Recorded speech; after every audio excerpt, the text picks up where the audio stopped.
Bonjour et bienvenue dans cette vidéo, nous allons voir la deuxième partie du chapitre sur les variables aléatoires et la loi des grands nombres, et c'est le grand 2, concentration, loi des grands nombres. Alors tout d'abord un exemple pour expliquer le principe de la loi des grands nombres. Donc par exemple, quand on lance un dé, on le sait, on a la probabilité d'obtenir un 6, ou n'importe quelle face d'ailleurs, c'est un sixième. On a une chance sur 6 d'obtenir n'importe quelle face. Pour autant, si on lance 6 fois le dé, on n'est pas certain d'obtenir exactement une fois 6. On n'est pas certain d'obtenir non plus exactement une fois un 1, une fois un 2, une fois un 3, etc. Exactement une fois chaque face. Parce que c'est ça le hasard, et c'est ce qu'on appelle aussi la fluctuation d'échantillonnage, c'est-à-dire si on lance 6 fois le dé, on n'aura pas toujours les mêmes résultats. De la même façon, si on lance 60 fois le dé, on n'aura pas forcément exactement 10 fois chaque face. On n'aura pas forcément exactement 10 fois le 6. Donc ça, c'est la fluctuation d'échantillonnage, ça dépend des échantillons.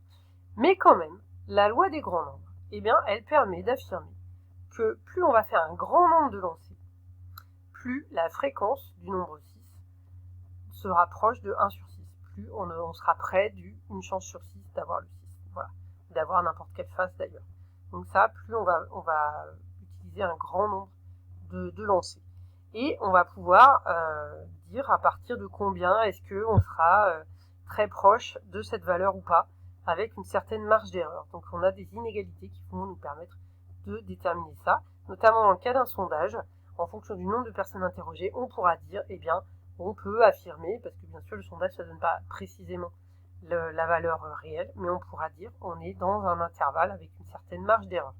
On a une première inégalité qui s'appelle l'inégalité de Bien-Aimé de Tchebychev, du nom de deux mathématiciens. Bien-Aimé, c'est un mathématicien français, Tchebychev, c'est un russe. Donc cette inégalité, elle donne un écart entre une variable aléatoire x et son espérance mu. L'espérance mu, ici, ça correspond, on peut aussi appeler e de x, bien sûr, ça correspond à la moyenne. Donc, cette inégalité, la voilà, c'est la probabilité que valeur absolue de x moins mu soit supérieur ou égal à t, donc que ce soit plus grand que l'écart à la moyenne soit plus grand qu'un certain réel t. Cette probabilité est inférieure ou égale à la variance v divisée par t au carré. Cette inégalité écrite comme ça, c'est un petit peu théorique, on ne voit pas très bien comment on va l'appliquer, on va voir ça sur des exemples. Notamment si on prend pour t un certain nombre de fois l'écart type, sigma, donc qui a un nombre entier, donc un certain nombre de fois le sigma qui est l'écart type racine carrée de v, la probabilité que valeur absolue de x moins mu soit plus grande que k sigma, c'est inférieur ou égal à 1 sur k au carré, parce que là, le sigma, ça fait v sur sigma carré, k carré, sigma carré c'est égal à v, donc ça simplifie, il reste 1 sur k au carré. Et voilà ce que ça donne pour une loi binomiale.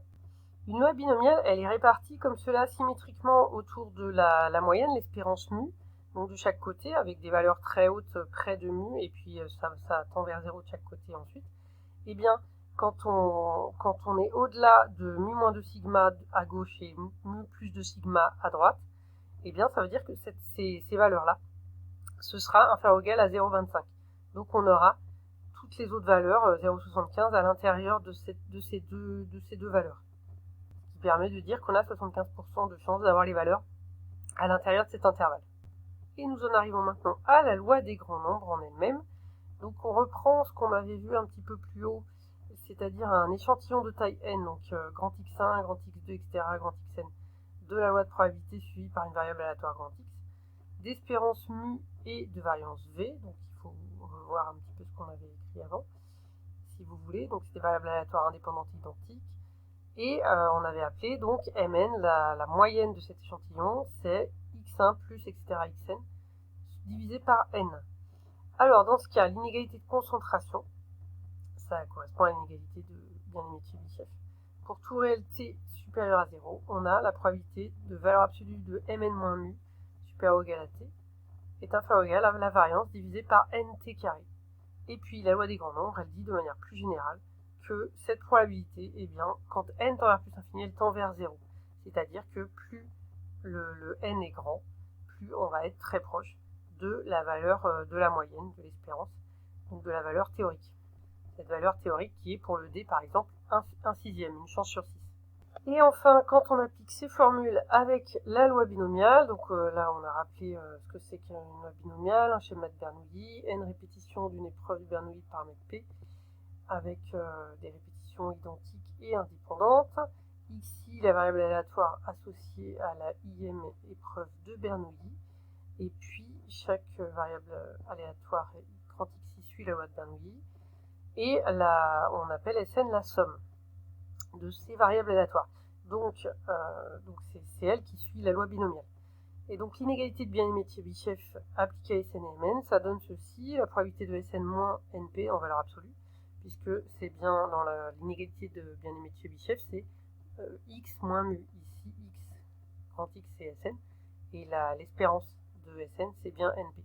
Donc supérieur ou égal à t est inférieur ou égal à la variance divisée par t carré. La variance pour une loi binomiale c'est Np 1 moins p.